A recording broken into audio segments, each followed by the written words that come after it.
চোখের পলকে আগুন ছড়িয়ে পড়ল পুরো ভবনে, যেন কেউ আগে থেকেই সেখানে তেল বা পেট্রোল ঢেলে রেখেছিল।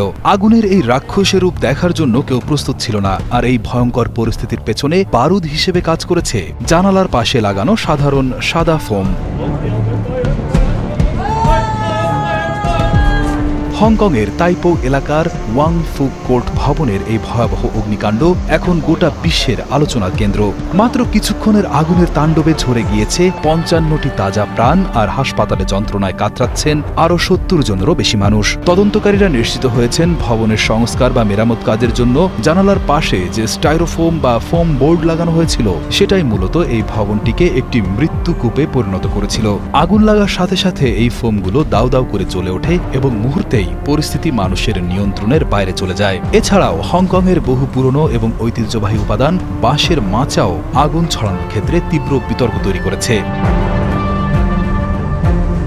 হংকংয়ের গত কয়েক দশকের ইতিহাসে এটি অন্যতম ভয়াবহ দুর্ঘটনা। এই আগুনের ঘটনাটি যতটা না দুর্ঘটনা, তার চেয়ে বেশি অবহেলা, কারণ আগুন এত দ্রুত ছড়িয়ে পড়ার কথা ছিল না। তদন্তে নেমে পুলিশ এবং ফায়ার সার্ভিস দেখতে পায় যে টাওয়ারগুলোতে আগুন লাগেনি সেগুলোর জানালায়ও সংস্কার কাজের জন্য প্রচুর পরিমাণে স্টাইরোফোম বা ফোম বোর্ড লাগানো আছে।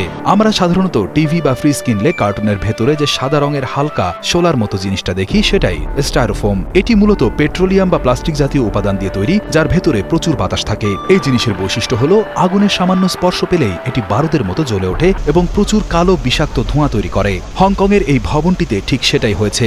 সংস্কার কাজের সুবিধার্থে ঠিকাদার প্রতিষ্ঠান জানালার কাজ ঢাকতে এই ফোম এবং দাহ্য ক্যানভাস ব্যবহার করেছিল, যা শেষ পর্যন্ত ৫৫ জন মানুষের মৃত্যুর কারণ হয়ে দাঁড়ায়।